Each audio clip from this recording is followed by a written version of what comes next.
Buddhism spread out in this world. The purpose of that is to help us overcome suffering.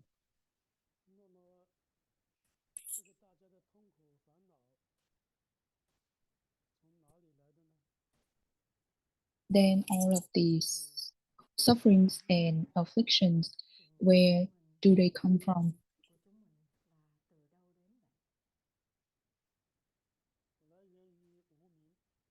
The origin of suffering is ignorance, but what is ignorance?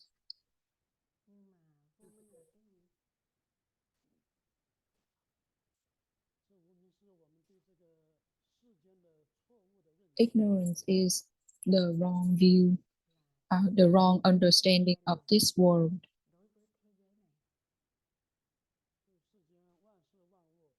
Meaning, to everything we has a wrong view and a wrong understanding of everything around us. Then what do we refer? What are we referring to in this everything? We can include self and anything belong to the self.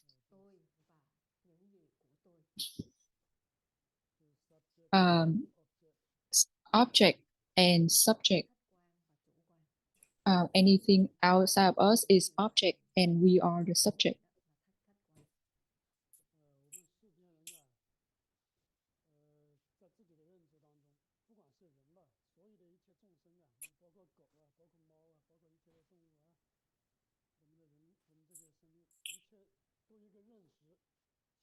Not just the human being, but all of the sentient beings, including animals. All of them feel like there is a self and they have a distorted view of the world around them.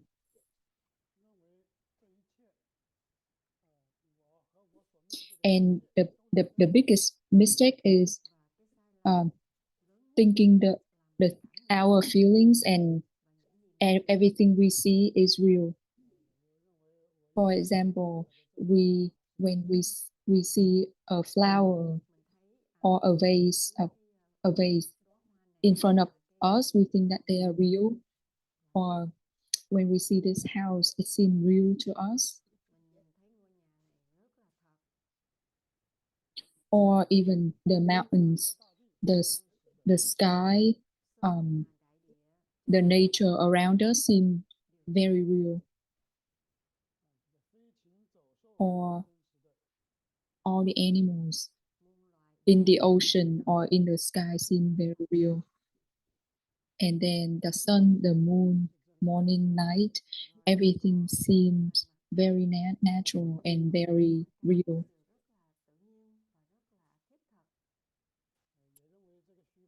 And then we feel like this space, this time is also real as well.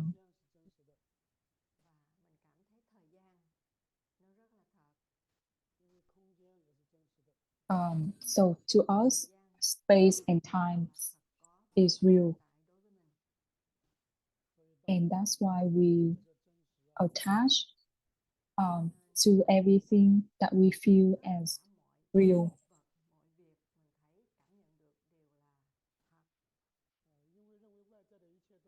Because we feel like they are so real, that's why we cling on to them, we desire them, and we seek out them. We seek happiness, joy,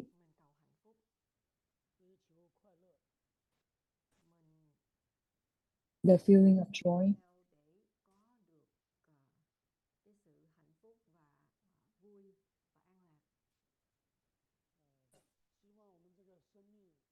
And mainly in our hearts, we hope that our life, this body will last forever without dying.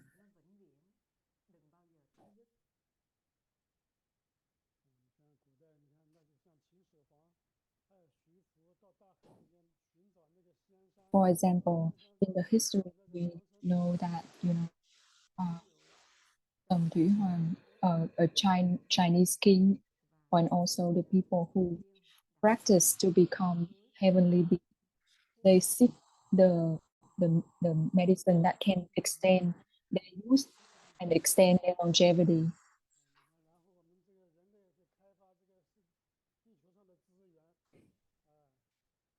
Human beings use every possible way, including taking advantage of this natural resources, and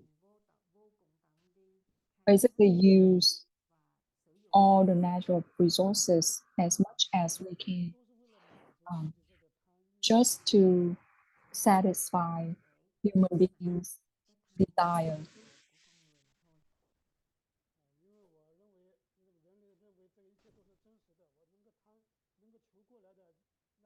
Because we starting from the point where we think everything is real, that's why anything we are able to hang on to and attach to, it makes us feel, more happy and feel happier and feel like we have more.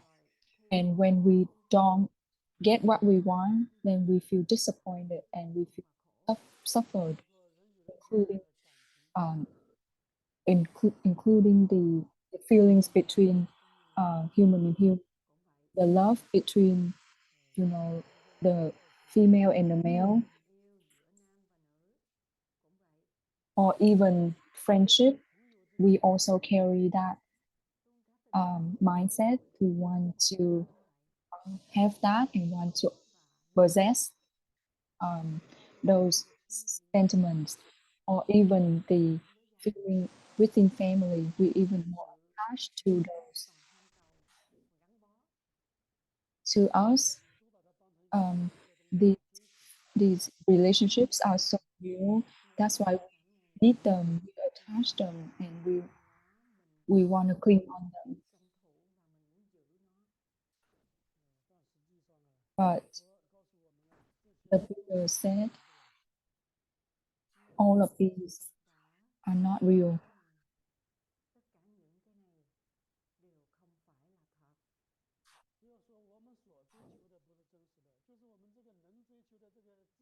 Not just everything we want and desire are not real, but even our body, even the self that seek out everything is not real as well.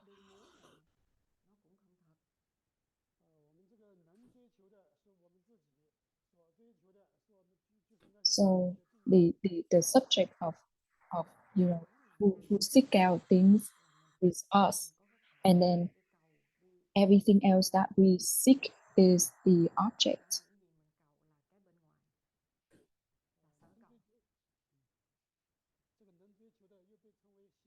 The ability or the mind to seek is called the deluded mind, the illusioned mind.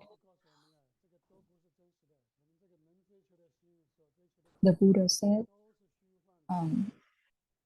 the, the the mind that is the subject of the desire is not real, and also the object of our desire is not real either. They are all just dreams, the bubbles.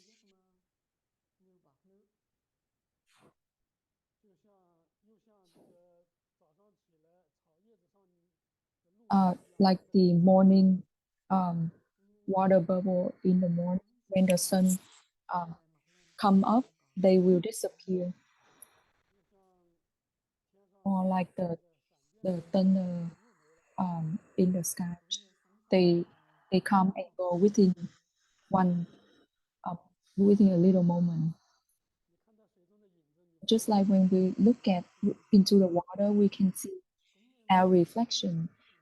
We don't think that that reflection is real, right?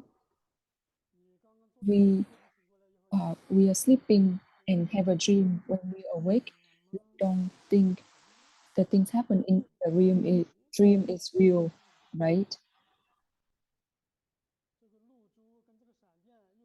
So same thing, the water drop in the morning or the thunder, they are there, but then they don't really last.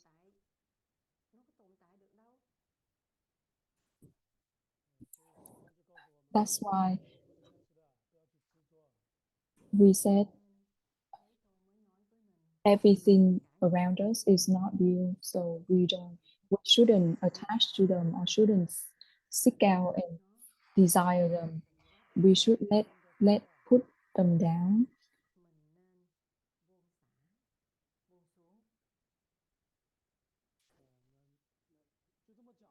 But this is it is so difficult because we feel like they are so real. So how can I not wanting them and let them go? The Buddha said 4 words to explain this meaning.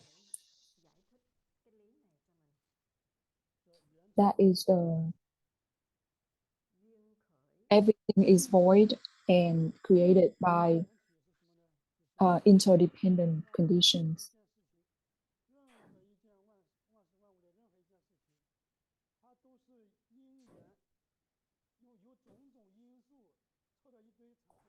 So what does it mean? First, like those conditions are dependent on one another, and we need a combination and a lot of conditions for something to manifest. However, they don't have a separate self. When those conditions are gone, that subject also disappear. That's why all of the phenomena that we see, they don't have a separate self. That's why we call that they are void. They don't have a separate self. It doesn't mean that they don't exist. It just means that they don't have a separate self existing within them. And that's why we said they are void. For example, in we can talk about the table in front of us. Before we see them, like 50 years ago or 100 years ago, this table didn't exist. But why it now it, there is a table in front of me?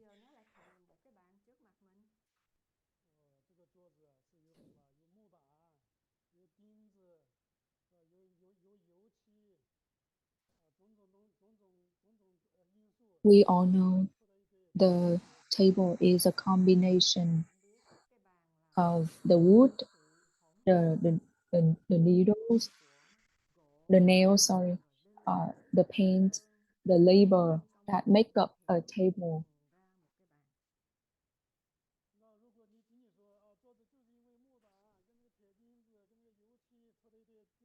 If we think that the table is just something that we see, you know, only just the wood, the paint, the nails, and we think that, you know, the interdependent conditions are just there. There, it's not just like that. In reality, they are way more than that, and we have to, you know, go deeper and look into, for example, where did the wood come from? For example, the wood probably come from a tree somewhere in the forest that were grown by someone or something, and then we can go deeper and say, where did that tree come from?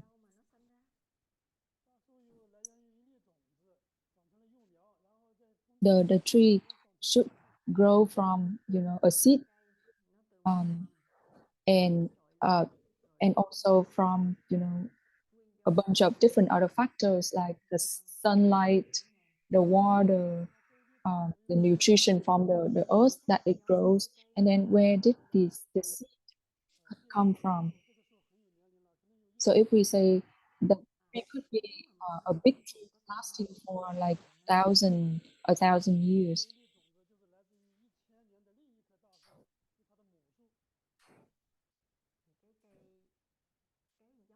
The seed of this tree might come from another tree.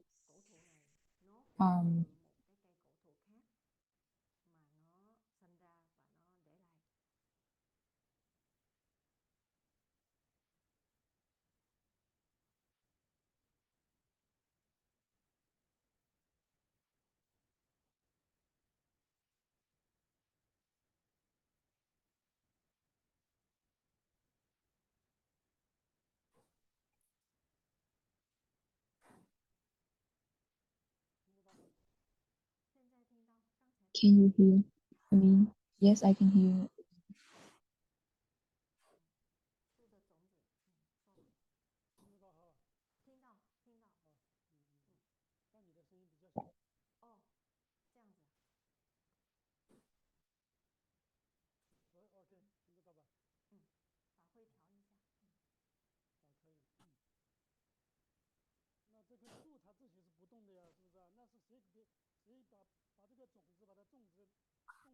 So we can see that the tree stayed there and it didn't move. So where did the seed come from?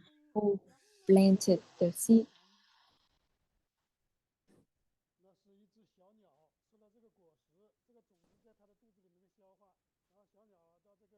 Maybe it's planted from a bird that eats from a fruit of this tree, and then it's go to another place, and then it's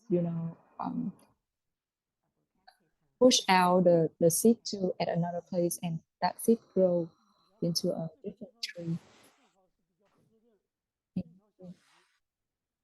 that seed under the earth needs enough water, maybe water from the rain, and then it will start sprouting. It needs the sunlight, the air.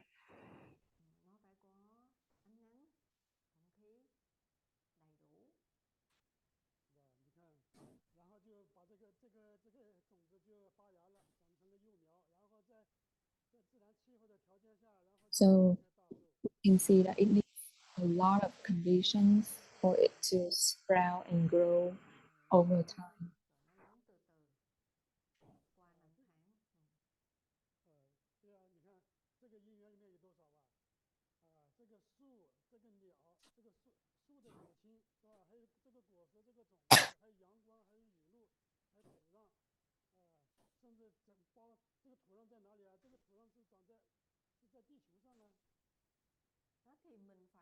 So we need to take a step back and look at the big picture. Now, like when we look at the table in front of us and take a step back and look at the big picture, we can see the bird that carry the seed, and then the seed needs the sunlight, the water, the air, the earth. The earth is like the soil. So the soil is part of this earth. A lot of factors. For example, the sunlight came from the sun. The soil is from the earth.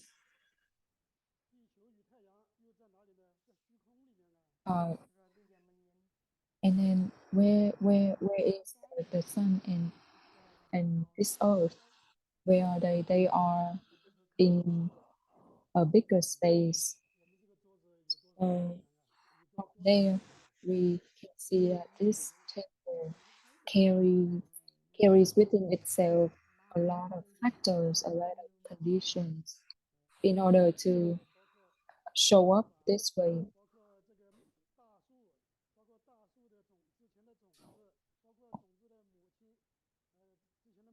So the table, if we are able to see it in the under the eye of the interdependent conditions, we can see the previous existence of this table.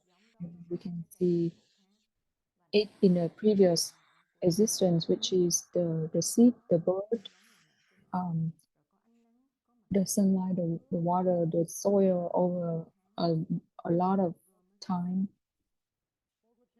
included in here. For example, the water, if the water needs the rain needs the cloud,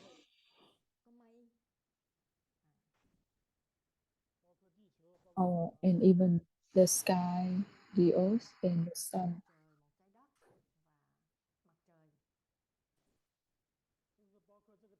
It even needs the entire universe.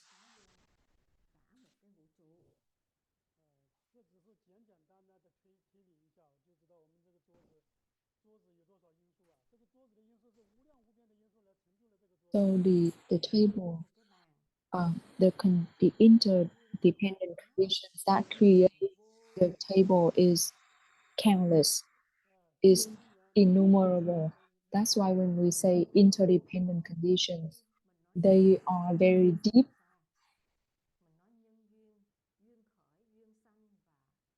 Or when we say conditions come, conditions go, they actually really deep.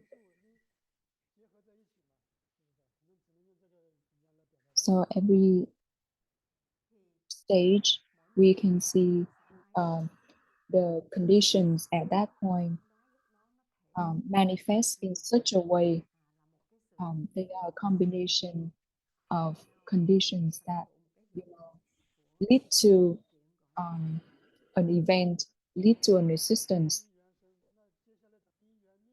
So we just describe the process of interdependent conditions, or the conditions that lead to the existence of a phenomenon. Now we will talk about when all of the conditions disappear.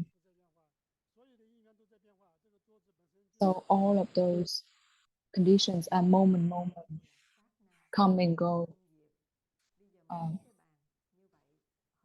born and die. Even though we see like the table seem to be unmoved, but in reality, all the conditions are moving and are changing every single. We see like, oh, this table, a minute before it's still the table, a minute after it's still the table. It doesn't seem to change, but in reality, moment after moment, this table keep changing.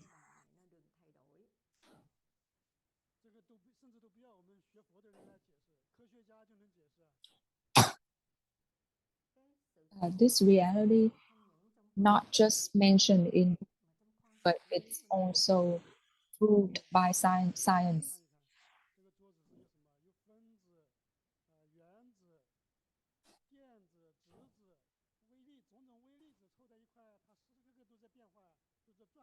The scientists need to use a microscope to be able to see, the atom, or even the smaller pieces that interact with one another, and then they can keep changing, come and go.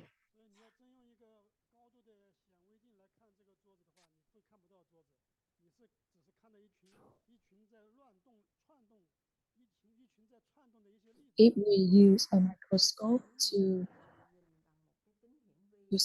look at the table, we don't really see the table. What we see is countless atoms interact with one another moment after moment without stopping.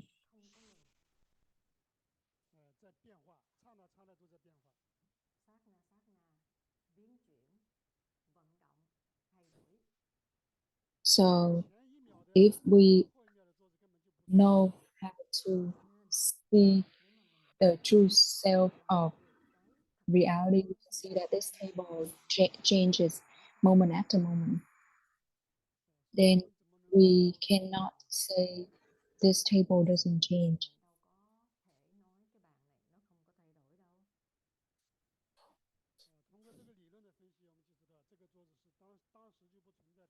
So based on this reality, we can see that this table doesn't exist.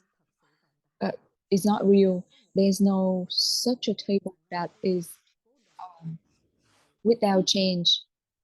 That is in one place, that doesn't really exist.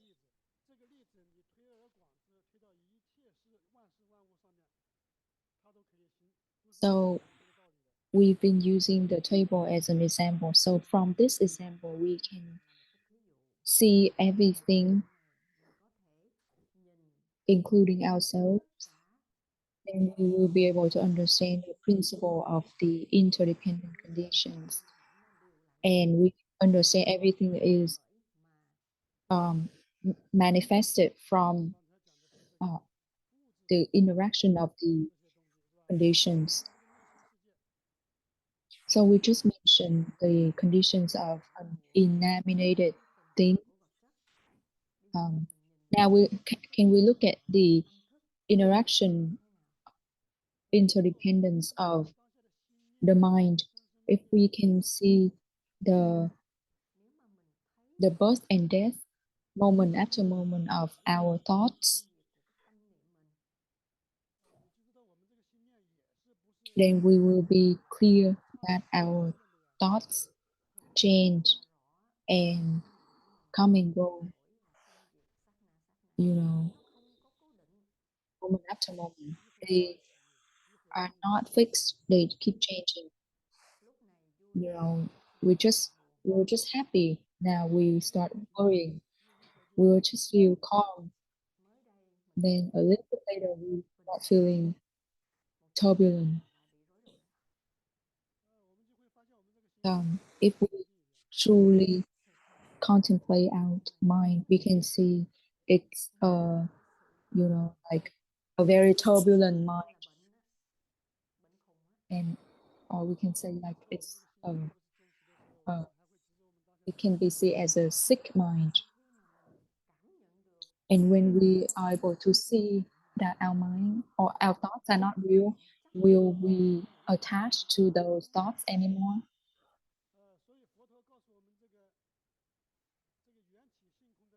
So the Buddha told us the theory of interdependent condition and the voidness of everything is to help us put down attachment.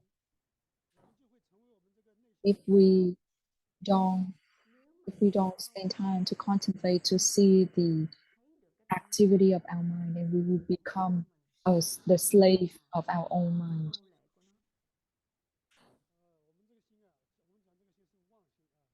This mind we call loaded mind. From morning to night, it control us.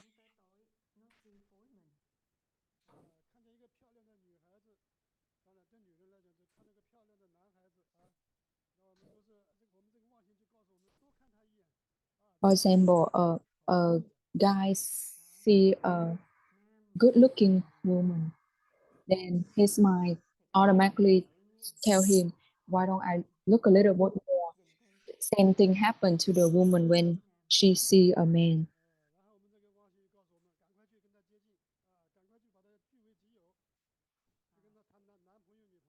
If we keep letting this turbulent thoughts grow, then it will pushes us to start the man to start, maybe I should make friends with her, and then maybe she will be willing to be mine, and then started to influence us to want to possess the lady.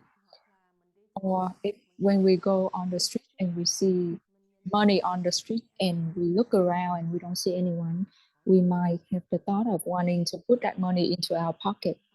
Everything is just the activity of the mind.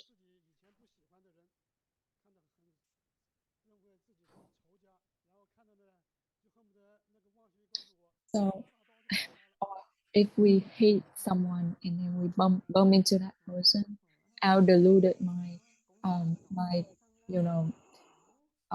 might push us to think of doing something to retaliate that person. So we can say we as human being living in this life, there's no day going by that we can control ourselves.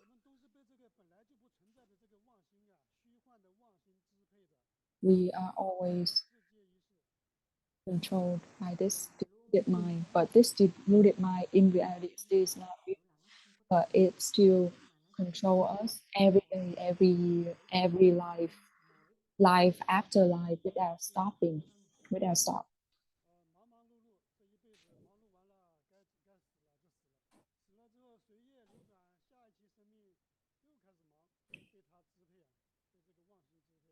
Because of the deluded mind, we are busy the entire life till the end of our life. We die and we created a lot of karma that push us into reincarnation to the next life, and then we will continue being controlled by that deluded mind.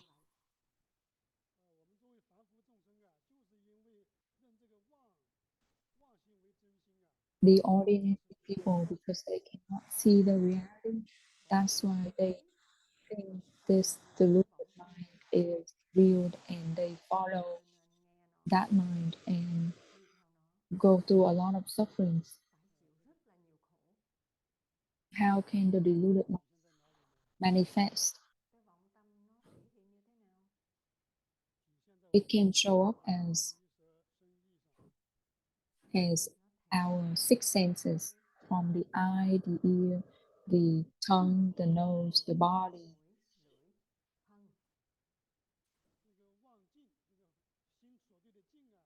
And then the surrounding circumstances, how do they manifest?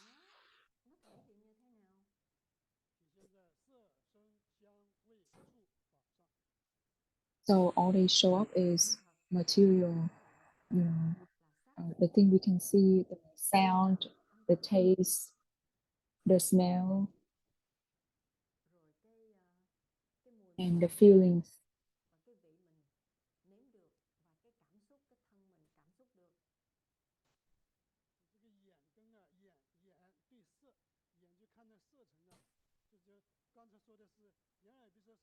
We already hear a lot about the six senses and the six realms.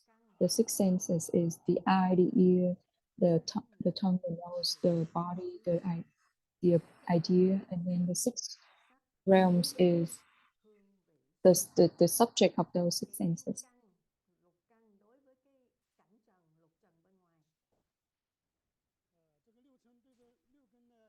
When the six senses interact with the six realms, it will be stimulated into the sixth consciousness. When the eye see the material, then the eye consciousness will be activated. The ear hear the sound, then the ear consciousness, or we can say the differentiation of the ear gets activated.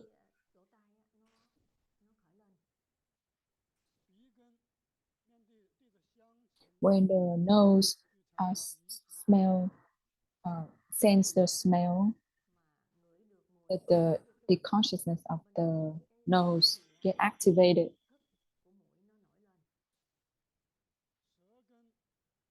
Similarly, when the tongue tastes any flavor, its own consciousness will also get activated.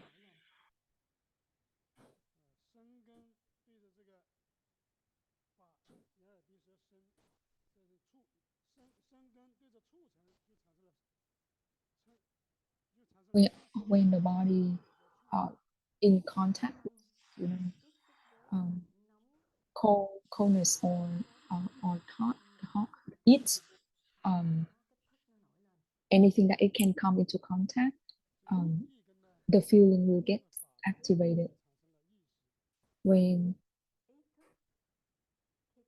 or even when our own consciousness interact in contact with the surrounding things, the ideas will get activated.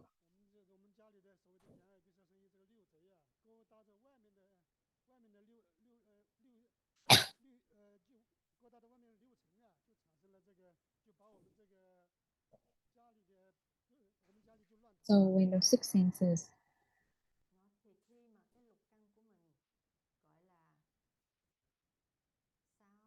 we can also refer to them as the six thieves when they come into contact with the six realms, and then the six consciousness don't get activated, then it throw us into turbulence. Like we're gonna feel a lot of turbulence inside. The reality is very simple. Everything go back to the sixth sense, in contact with the six realms, and get the sixth consciousness activated. Because of that, of this simple reality, we are plunged into reincarnation from like from time to time, from the beginning to now. So we are tricked by the deluded consciousness. We live in those and got tricked, and we follow those, and because we follow those, we desire, we seek out a lot of things so we can feel happiness.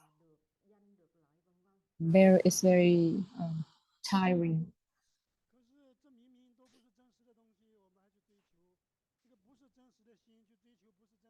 So we can see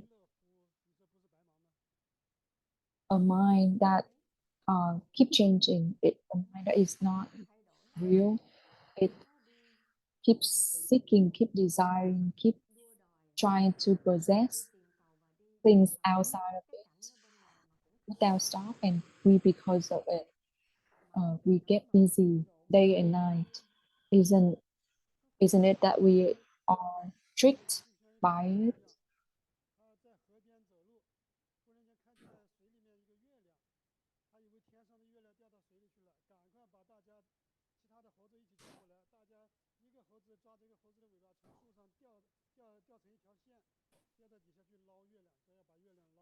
Same thing, a monkey look into the water and see the reflection of the moon.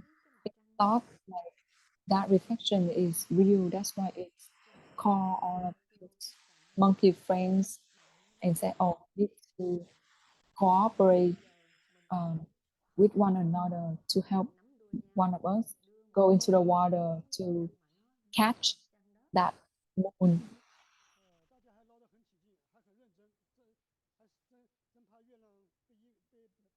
So this moon is actually just a reflection, but to those monkeys, they think that it's real. That's why they are very excited, and they look for every possible way to catch the moon.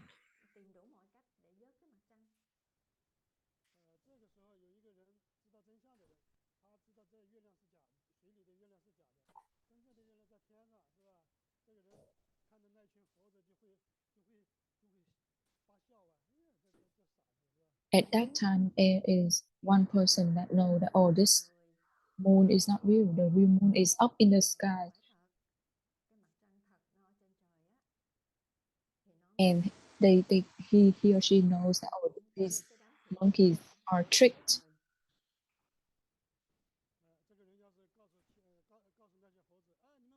If that person tell this group of monkeys that, oh, this moon is real, the real moon is in the sky,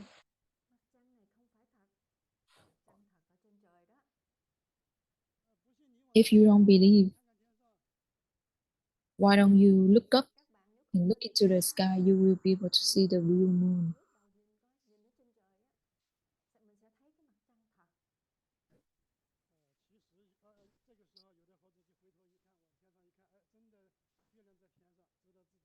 At that point, there will be some monkey will believe in that, and they will look up and see the real moon, and they will figure out, I we've been uh, mistaken to follow the reflection of the moon in the water.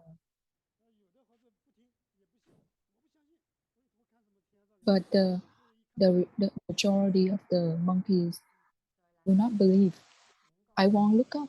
I will just, go all the way and try our best to catch the water, the moon in the water. So from those examples, the group that try to catch the is ordinary people. We hear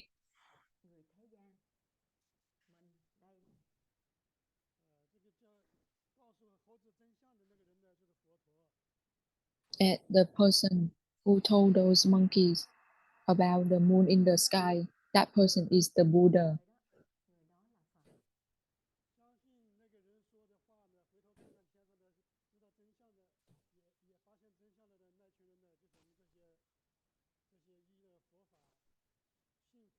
And the group that believe in the teaching of the person and look into the sky is the people who rely on Buddhism and willing to practice, to cultivate, and eventually be able to get enlightened.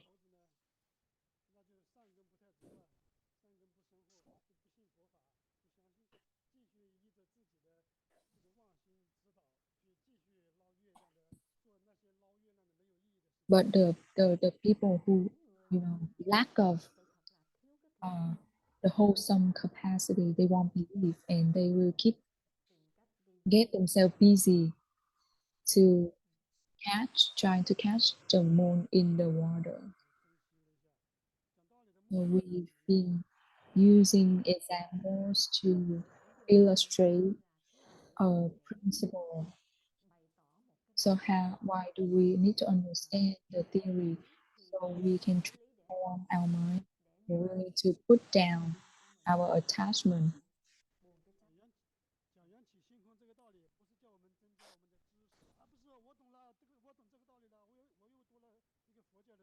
So we talk about these principles and not to add another concept or another knowledge, but for us to apply it into our life and apply in our view of things so we can see it in a right way and be able to put down our attachment.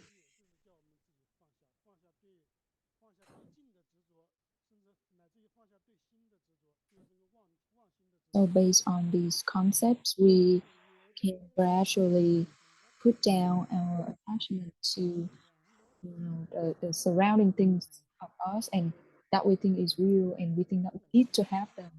You know, we gradually put down those attachments and then gradually we see even the attachment is not real. Then eventually we will be able to let go.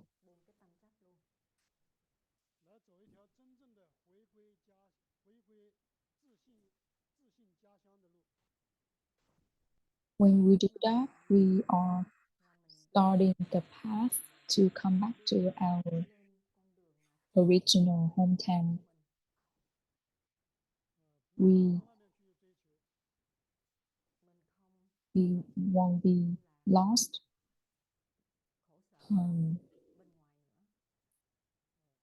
any further.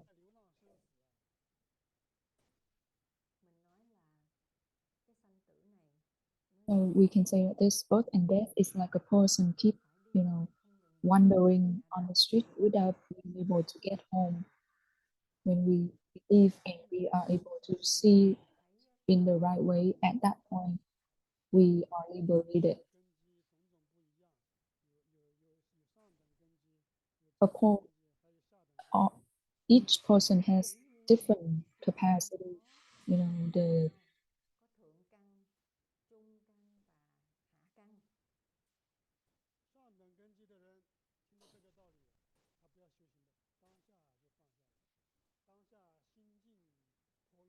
some people have less capacity, medium capacity, or more capacity. The one with the least, the one with the most capacity, once they hear the teachings, they immediately will be able to see things, and right at that point they see the Buddha nature right away.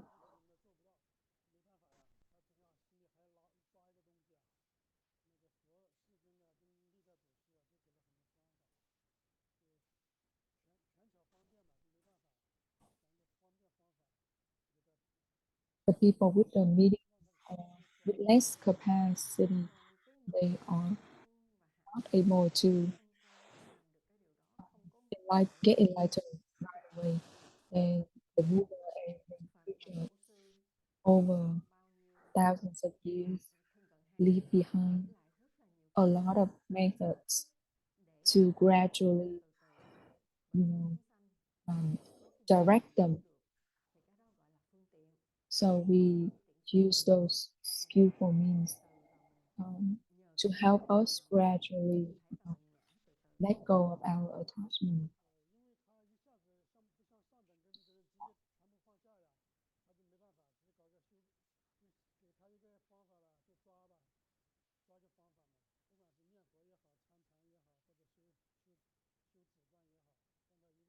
So to the people with the medium or less capacity, we cannot see the reality right away. Then that's why they give us like something to cling on. For example, a stick to hang on to, or the Buddha name to recite, or something to help us. We call these as the practice. We need to put in the practice every day.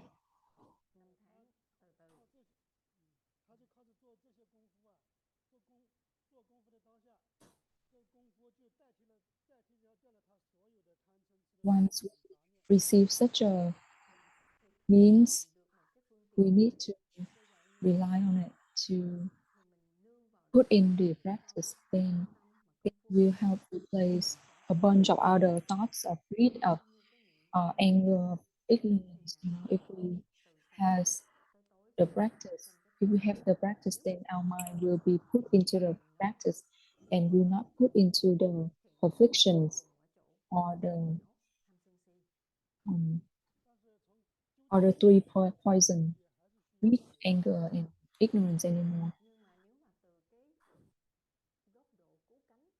But from the ultimate liberation point of view, this practice is still considered a skillful means. It's not the ultimate liberation. This is it, this is because there's no other way. Because the people with medium or less capacity, they need something to rely on. That's why we rely on these skillful means, these vehicles.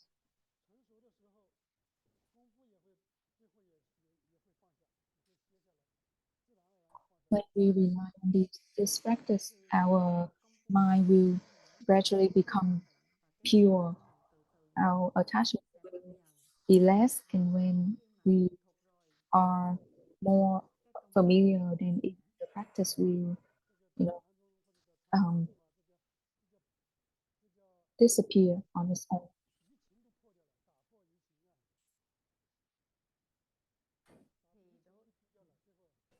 So to Patriot Zen, this area we are talking about is where the doubt break apart. Also the point where we see the self nature.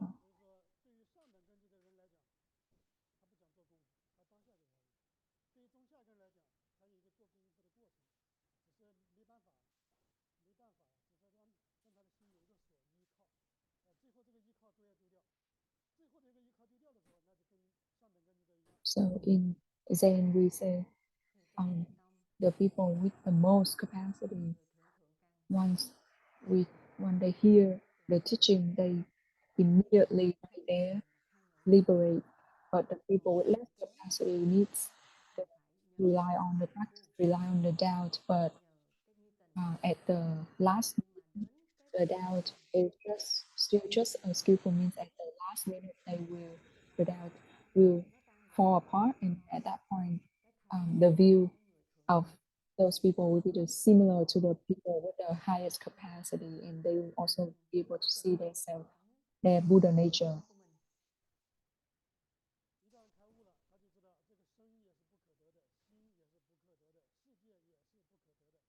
When they um, get enlightened, they will be able to know the body, the mind, and the world are not to gain. All of them are not real and cannot be gained.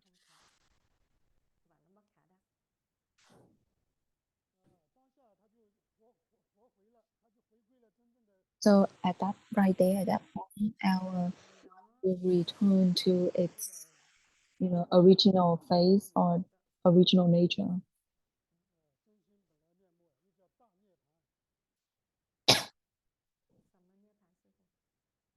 When we say the genuine mind, the original phase, those are considered the great nirvana.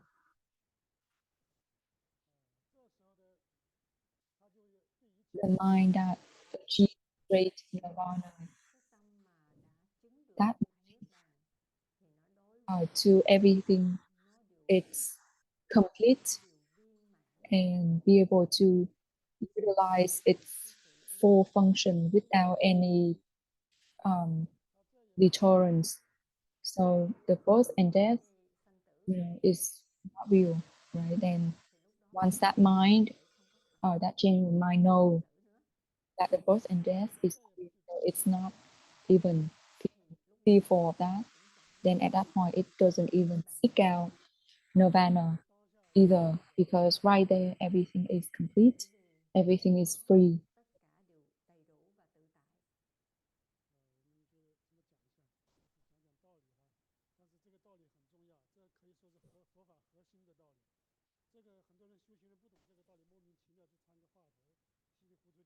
So today we are talking about this concept. It's the core, it's the main principle of Buddhism that the Buddha taught us. This concept is very important. The Buddhists, the practitioner, always have to rely on this concept to practice. A lot of people practice meditation or practice uh, reciting the Buddha name. They don't understand this concept, and they don't, you know, focus on this concept. They are very easily go into the wrong path. If we don't understand this concept, we won't be able to know what's the purpose of us doing meditation or doing us reciting the Buddha name. We might get lost and create a lot of problems if we don't really get this concept. Then doesn't matter how much we practice, we will keep attached. We keep seek out different realms, different stages, and attached to those different realms, different stages. We might seek out peacefulness in our mind.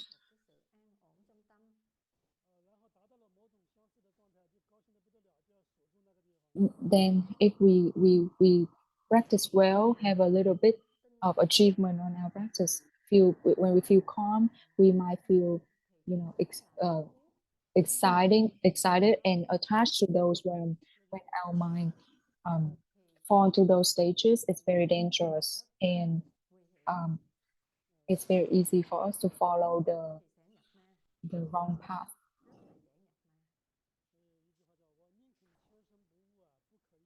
In Buddhism, there's a saying, we rather not enlightened for thousands of years instead of be enter Mara for a moment. So the time is almost up. We stop here. Thank you. Thank you, Master. Thank you, everyone.